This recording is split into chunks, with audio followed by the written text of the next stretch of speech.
listening to the Successful Mind Podcast.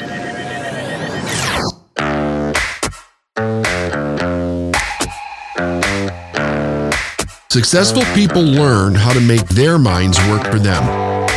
I'm David Nagel, and this is the Successful Mind Podcast.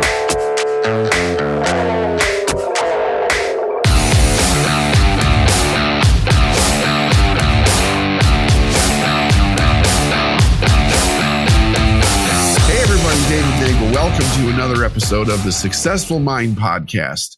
And today we have a friend and a client. Kathy is with us today. And Kathy, I'd like you to tell everybody who you are and what you do.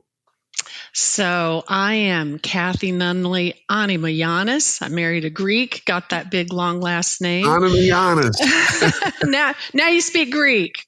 Now I speak Greek, yes. So I started up a boutique recruiting firm specializing in industrial manufacturing distribution.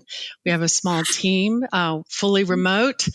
And then I've also become chair of a nonprofit we started up, Eleos Foundation. And we're providing sports bras, underwear, period products to women surviving homelessness, human trafficking, and domestic violence. And that's been an amazing journey in and of itself just the past 2.5 years.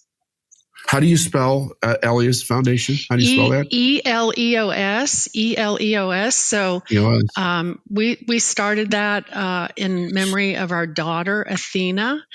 Athena was someone who did quiet acts of kindness. She didn't like to be out in the forefront. And so her friends came up with Eleos Foundation. Eleos was the goddess of mercy and compassion and a friend to Athena in ancient Greek mythology. Wow. And why did you create this foundation around your daughter's her name, her idea? Yes. So Athena, we had it.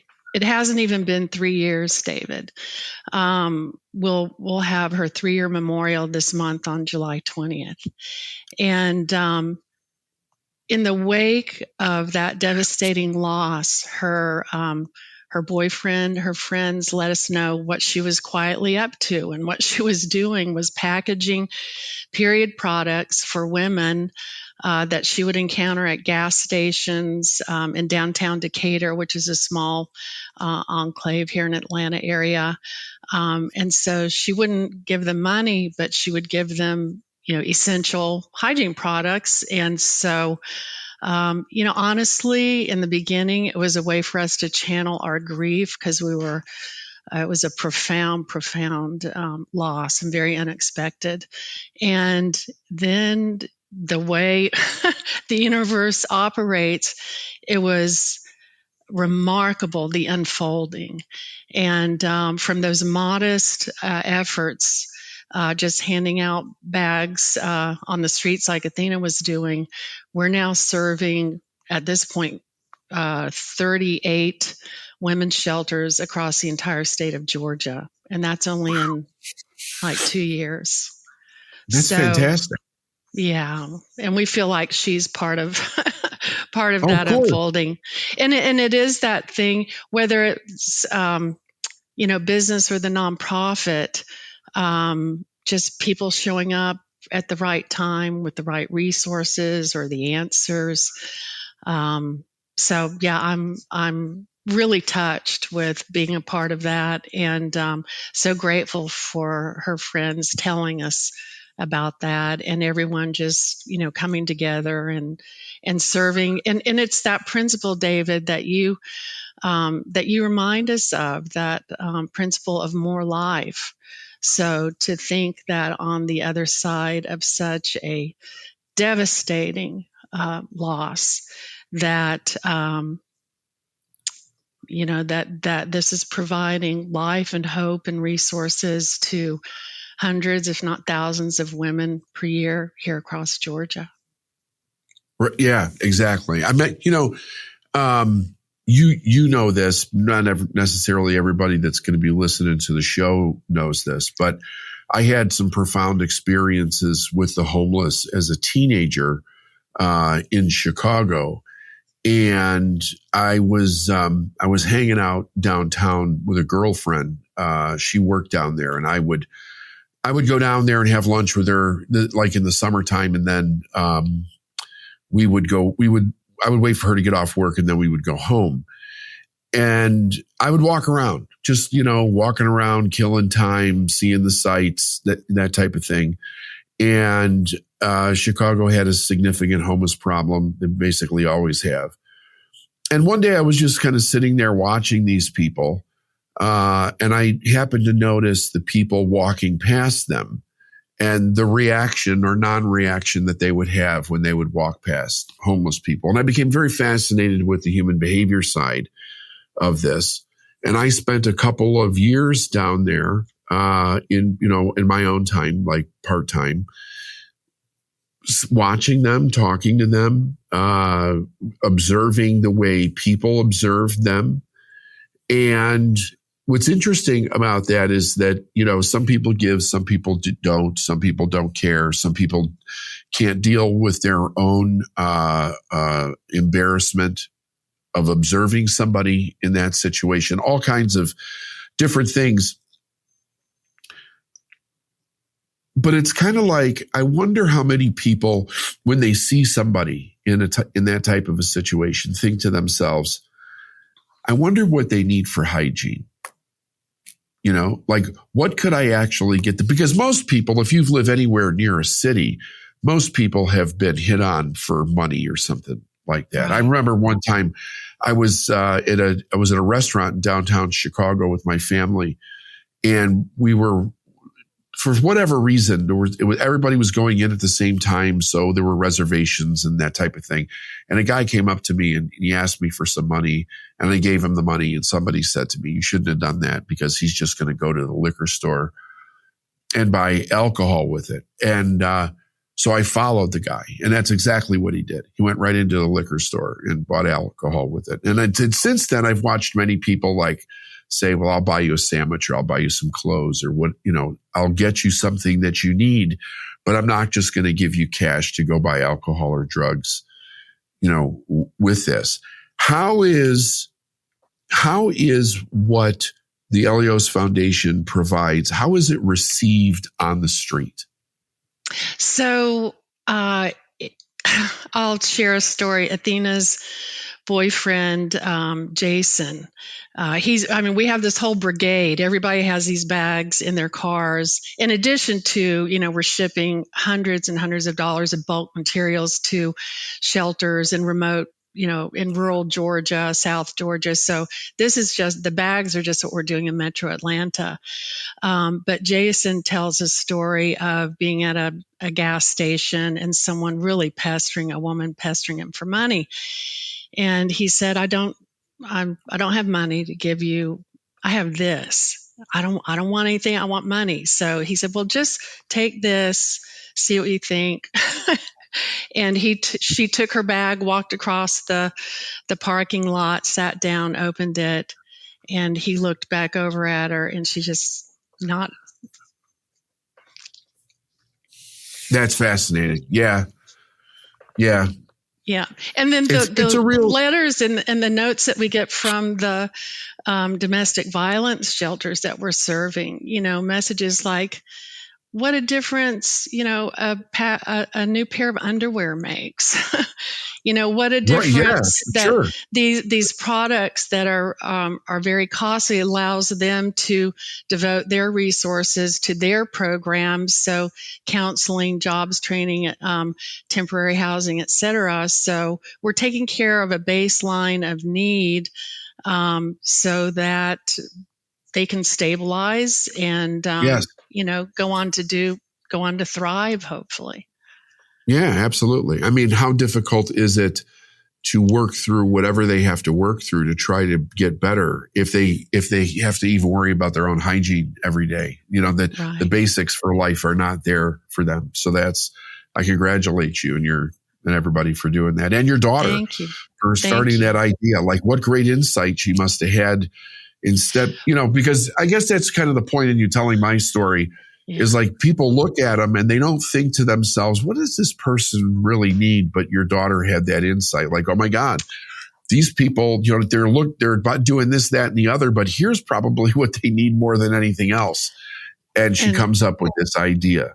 Yeah. And I think part of where she was coming from, David, I imagined the fact she had a host of autoimmune disorders that she was managing, I don't know, for 10 or 12 years. And endometriosis is one that causes women to have very, very heavy periods and discomfort, and also polycystic ovarian syndrome. So I think, knowing my daughter, I think it occurred to her that not everyone has the resources that she had. And she had also read something that 1 out of 10 women, statistically 1 out of 10 women has endometriosis. So I think that was probably what motivated her actions. But Jason said she would sit on a curb and speak to a woman and just listen to their story, just be there to listen to them. And he said he would just wait patiently, in the car or somewhere. And that's part of it too, in serving the domestic violence shelters. We've learned just how traumatized, how sensitive it is to maintain confidentiality about the locations. It's been a learning. I mean, the first time I went and we started building our list. You go to any web page, and there's a giant red button up in the corner that says escape. And what it does is it deletes the history, the browsing history, so that the perpetrator, whatever, can't see where this woman has been researching. Wow. That's a great that idea. Escape button. Yeah. Yeah. Yeah. I've had several clients over my career that have been in a situation like that, where they needed to figure out a way to be safe because, they're being pursued by a predator. That's what, really what's happening. So I wanted to share, just from the work that we do in the elite mindset. And mind you, David, it took 3 Art of Success sessions for me to finally enroll. Yeah. Yeah. So let's start there. So we were talking before we started recording this, and I said, you did start with the Art of Success. Yes. You said, yeah. And then you said, I think I did 3 of them before you actually moved on and did other things with us. Tell us about that journey, what that's been like for you. So, I had to overcome, we talk about limiting beliefs and mindsets that we've, adopted from our families and life circumstances and whatnot. And in enrolling with you, I had to overcome. I'm the daughter of educators. Education, education, education. My subconscious mind was saying, "You're going to invest what in who? He doesn't even have a college degree, or he comes from a blue collar background, or whatever that was, David." That was saying, are you silly? So it stopped me. That's what was stopping me. And then I would taste a little bit more in Art of Success, and I'd hear, people working through their challenges and limiting mindsets. And so finally I signed up, and wow, between Elite Mindset. I think I started in the 90-day program, then expanded from there. I also have to acknowledge Mike Janta, who's been done your work. Mike is Recruiter U founder. I'm part of that. So I have a coach, a business coach, a mindset coach in that. And he was very generous to suggest to all of us that we might want to explore David Nagel. So yeah, I mean, that's how I got here. And then other limiting beliefs. So fears, fear driven. I was a sole proprietor when I came into Mike's program and started working with you, David. And my limiting belief was that having a team would be more trouble than they're worth. I'd been a manager. I'd been a manager in corporate life in my corporate career, most of my career. Greed, like, I don't want to keep all the money to myself. I don't want to pay others. I don't want the pressure either of, full-time salary expectations of others and benefits and so forth. So, here's what's remarkable. Spring of 2021, I went back to some of Mike Janta's recordings in his library. And there was something that I heard about. Sometimes it's easier to hire someone green and teach them good habits than hire someone experienced and break them of bad habits in the recruiting industry. So at that point too, I was thinking, okay, Athena and Alexander, my children, they're not interested in recruiting. They don't, and I've built a brand, Regions Recruiting, and a really nice business. And I thought, I wonder if I have any nieces or nephews who might be interested and might have the right skills for this. And I kind of went through everyone in my mind. I came up with Martin. And Martin was fresh out of college. He had been working about 18 months in part-time job in bank fraud investigations. He was a contractor doing bank fraud, doing the research to feed the investigator, I think. And it occurred to me, he's been in a professional environment. He's got the communication skills. He's got the research skills. I asked him if he wanted to try recruiting part-time. He did. He started full-time July 12th, 2021. I lost Athena July 20th, 2021. So only a week or so before that very devastating event, Martin was in place. He knew enough that I could have him team up with some good friends, some former colleagues of mine from Deloitte that have a recruiting firm. They supported him on some searches that were underway. A consultant that I work with periodically supported him, and we got through that because, believe me, I checked out for 6. I remember a call with you that what can we do for you? And I just was sobbing. I don't even know.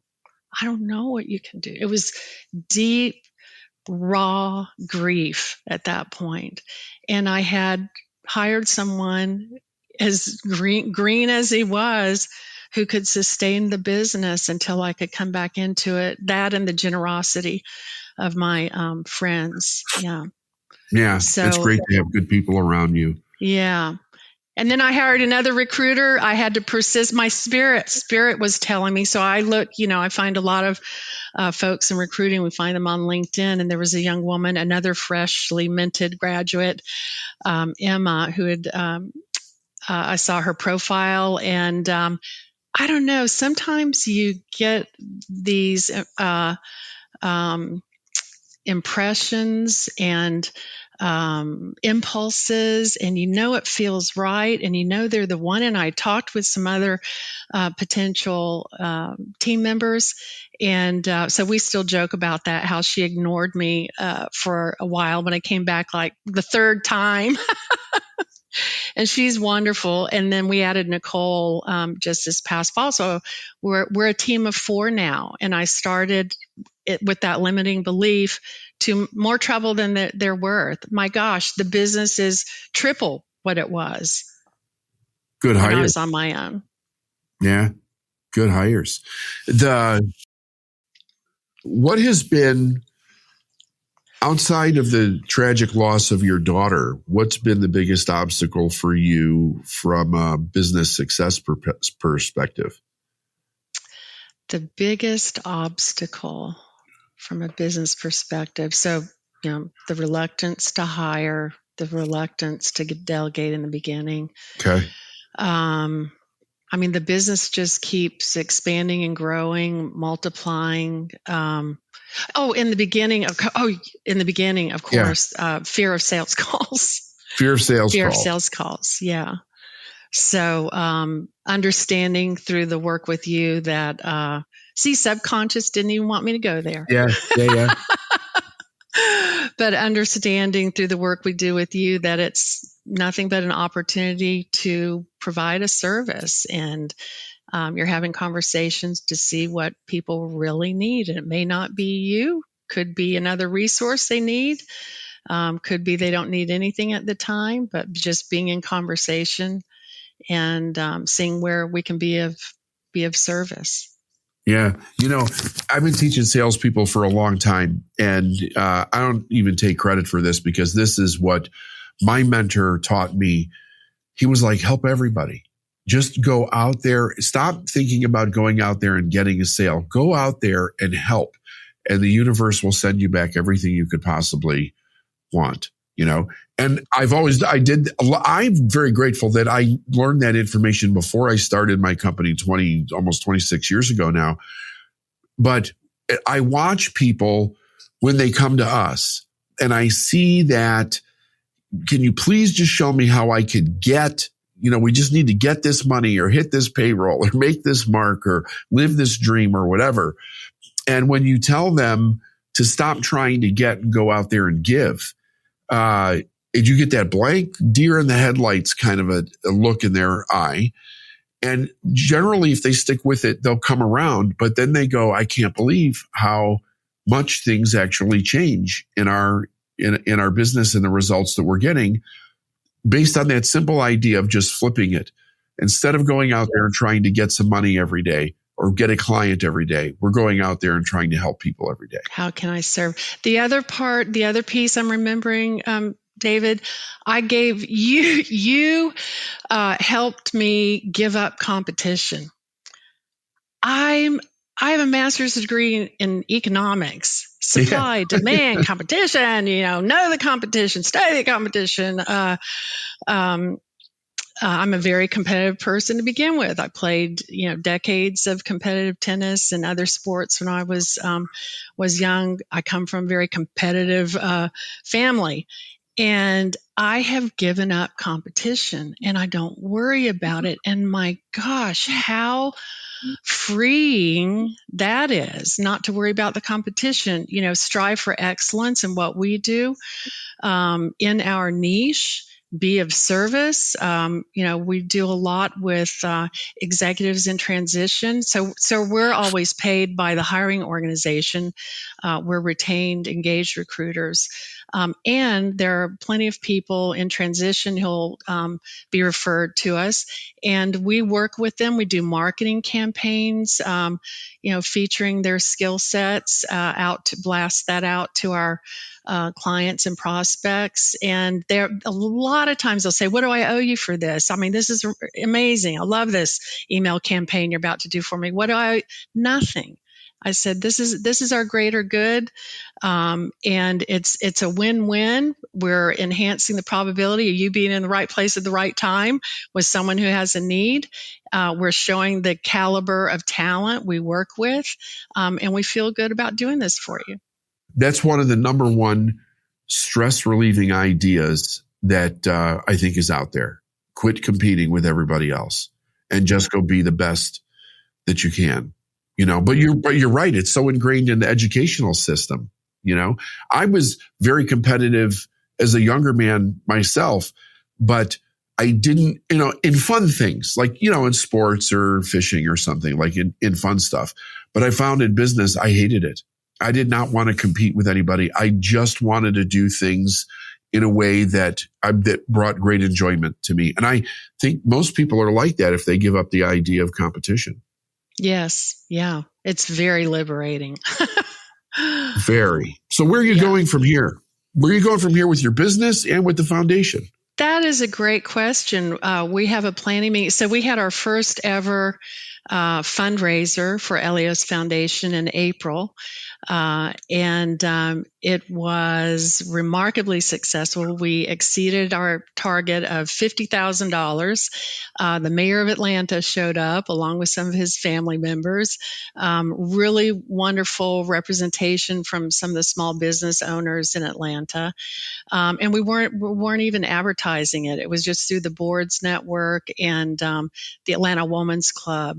They were kind enough to make their space available to us free of charge. They're kind of like incubators of baby nonprofits like us. They provide their venue to us to host these type of events. So we're meeting next month. We have new board members, including a director with J&J, Johnson & Johnson. Okay. She's a marketing director and very inspiring, knows her stuff. I think we're going to be developing this larger vision. We're getting inquiries from other states. So we may very well be expanding beyond Georgia. That would be fantastic. If somebody wanted to donate to Eleos Foundation, how could they do that? Could they do that right now? Is that possible? Sure. Yeah. It's our website is Eleos-Foundation. Someday I hope we can own Eleos Foundation, but Eleos-Foundation.org. And we have a PayPal set up there. So. Okay. Yeah. Great. Yeah. Well, I appreciate you asking, David. Thank you. Yeah, absolutely. Because I can imagine that a lot of the people that listen to me, that these stories might touch their heart in a way where they think that's a fantastic idea. You might see a nice bump in revenue, as far as donations go. When this goes live, that would be my wish for you guys, that you get something. And for relative to my business, Regions Recruiting, I was going to share with you. Steph took us through a vivid vision exercise back in 2022. I did that with Martin. We read it last month. We are ahead of the game because we weren't supposed to hire Nicole until this year. We hired her last September. We'll be adding another team member in 2025. We're on target revenue-wise. That vivid vision is a remarkable exercise. And what I get is, from everything you've shared with us, David, it's that emotional attachment. You see it, you can taste it, you can feel it. You have that emotional attachment, and that helps manifest it. Yeah, absolutely. And just for everybody listening, one of the things that she's referring to, Steph and I got this out of Cameron Harold's book, Vivid Vision. We encourage you to get the book. It's one of the best books on creating your own vision for your life and business that we have found that's out there. And he's adjusted some things based on the typical idea of long-term vision or the big, hairy, audacious goal type of an idea to something that you can actually stick to. You can almost taste it, smell it, touch it. It brings it in much closer. And he suggests that we start with a 3-year vision, which I happen to agree with, for the main reason that everything's changing so damn fast constantly. It's hard to know what you're going to do, 6 months from now, based on the way things change. And we're going to use it for Eleos Foundation. Great. Yes. When we get together next month, we're going to use that for Eleos. That's fantastic. That's great. Yeah. Well, listen, I want to thank you for doing this, and I want to wish you the best in both endeavors. Thank you, David. I'm so honored to be here, and I'm so grateful for everything that I've learned from you, and that everything that I practice as a result of all the wisdom, you've shared with us. So thank you for being you. You're welcome. And if there's anything we could do for you, don't hesitate to just ask, right? I know I can be hard to get a hold of sometimes. Just don't hesitate. I'm there. I promise you. Thank you, David. You're welcome. Talk soon. All right. Take care. All right.